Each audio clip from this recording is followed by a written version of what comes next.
Well, there's always a special feeling when Khamzat Chimaev makes the walk, whether at welterweight or at middleweight. This man has proven to be a real problem and really has lived up to all the hype and then some, dating to his 2020 UFC debut. It's so hard for you to meet expectation, much less exceed it. Right. Khamzat Chimaev has exceeded the expectations set for him when he made his UFC debut. He has been nothing short of a buzzsaw, just going through guys at a rate that not anyone could have expected. What a fantastic fighter we get to watch every time we see Khamzat in the octagon. And of course, many people harken back to the Gilbert Burns fight in 2022, the consensus fight of that year in which Chimaev was challenged and still rose to the occasion. We'll see how he fares tonight. Khamzat Chimaev, as usual, ready to battle as he tries to take home the title.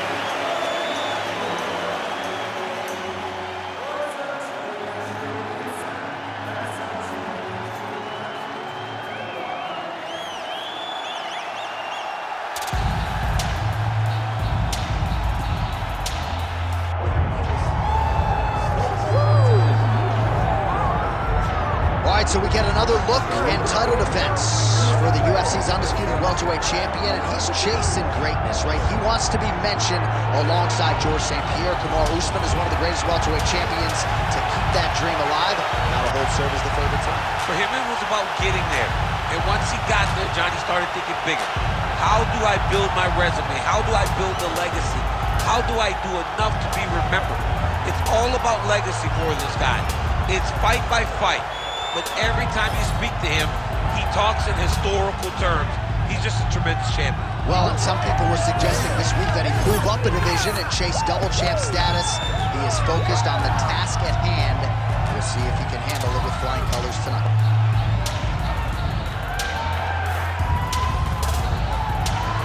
Vicente Luque, ready to engage yet again here tonight. Our tale of the tape for this welterweight championship fight. To get us started with the official introductions, we go inside to the veteran voice of the octagon. Here's Bruce Buffer. Ladies and gentlemen, this is the main event of the evening.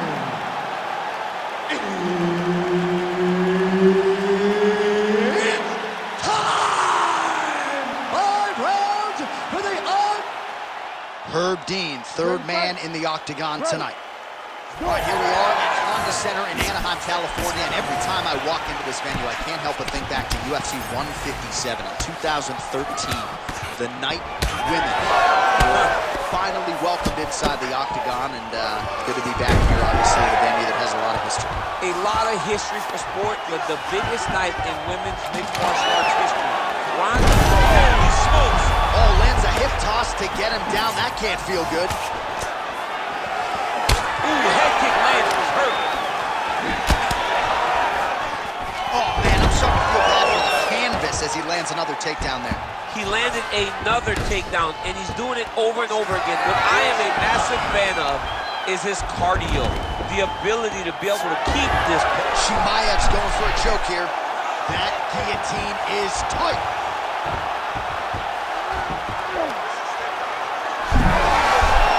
Job by the champ there. Sliding back up. Might be a submission attempt here, champ. I mean, you cannot sit in a full guard. When you sit in the full guard, you give these guys so many opportunities.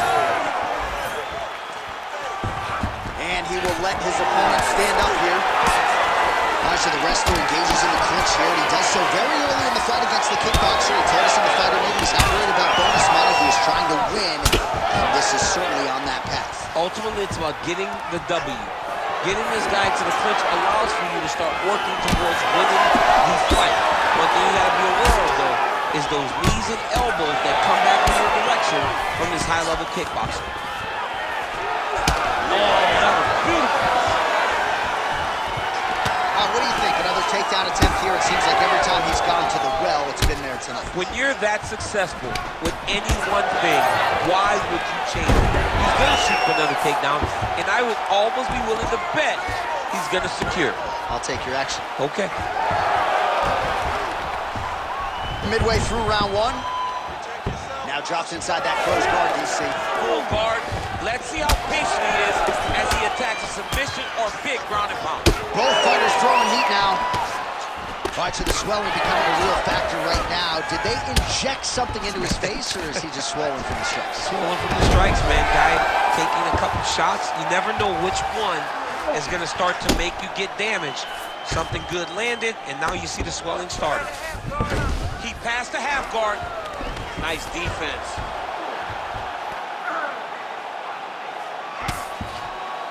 Oh, he's got a choke. All right, looks like that Darcy's tight. Good job by the champ there. Sliding back up. Oh, is he an active pursuer of the submission? Side control now, and certainly I would think more offensive options for the bottom fighter than in the half guard. Absolutely more offensive options, because now you can just start to get away. You can just go to a wrestler stand-up. Get to your knees, post your hands, don't allow him to get his hooks in, right? Really be aware of the hooks. But get to your hands, stand up, fight the hands, break away and escape. But it's so much more free-flowing than a half guard in the side control, because all you need to do is just get the opponent's body up, because his legs are just free to move. His legs are not controlling anything. His legs are just free, so you have more freedom to use yours. Changing the position. Champ, look at that redness underneath his elbow. A lot of those strikes to the body starting to pile up. Getting beat up and being smart enough to not be headhunting the entire time. I like this. I like this approach. Oh, nice job working hard, posting, and getting back up. Big knee there. And now leather being thrown on both sides. Going to the body now with that hook. Well placed there by Chimaev. Oh, beautiful technique to land the overhand. Big right hook coming, it's blocked. So he's really starting to put together some significant body shots here. These are going to take their toll as this fight goes on. Right, gets inside, gets the single collar tie here.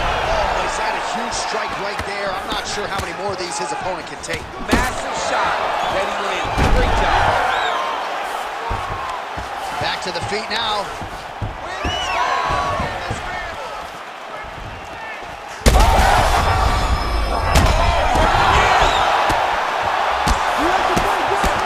Final seconds of round one. Now the uppercuts are coming. He better start moving. He can't. Both tough, both good, both unwilling to take a step back. What a phenomenal fight. All right, that'll do it for that round.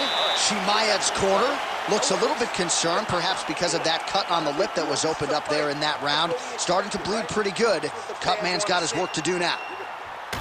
Well, he had a lot more than a puncher's chance coming in. Big knockdown for him in the previous round. DC, talk us through the highlight. He got in his opponent's face, landed that big punch that put his opponent flat on his back.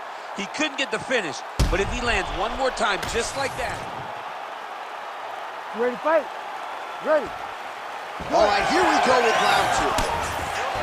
Looking to establish the jab here. Nicely done by Lucas.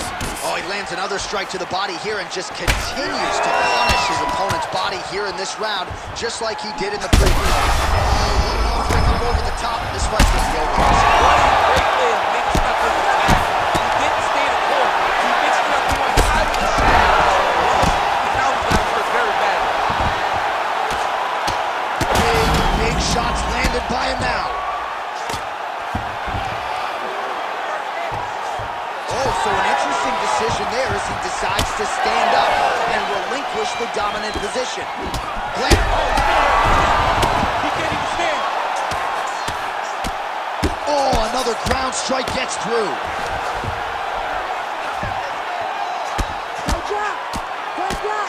Bottom fighter better move. Yeah, he's got to move, John. He's got to shrimp and try to either get up or pull his opponent back into him so he doesn't have the posture to land that big damage.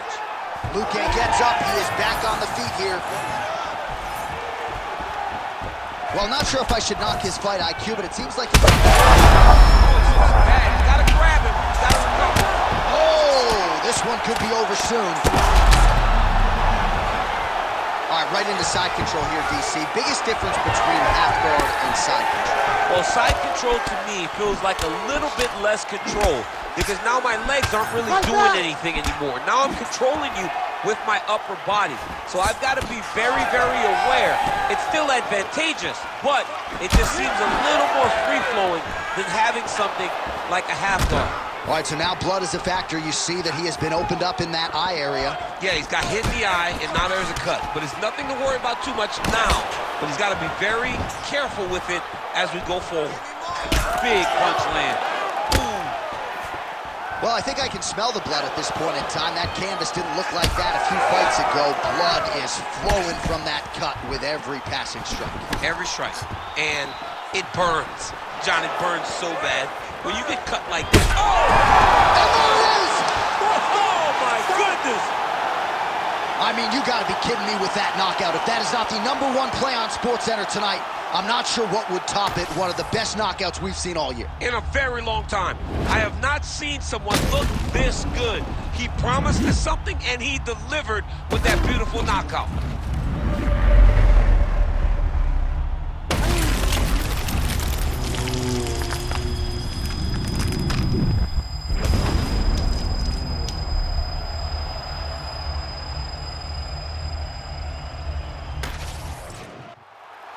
All right, let's get it to Bruce Buffer. He has the official decision.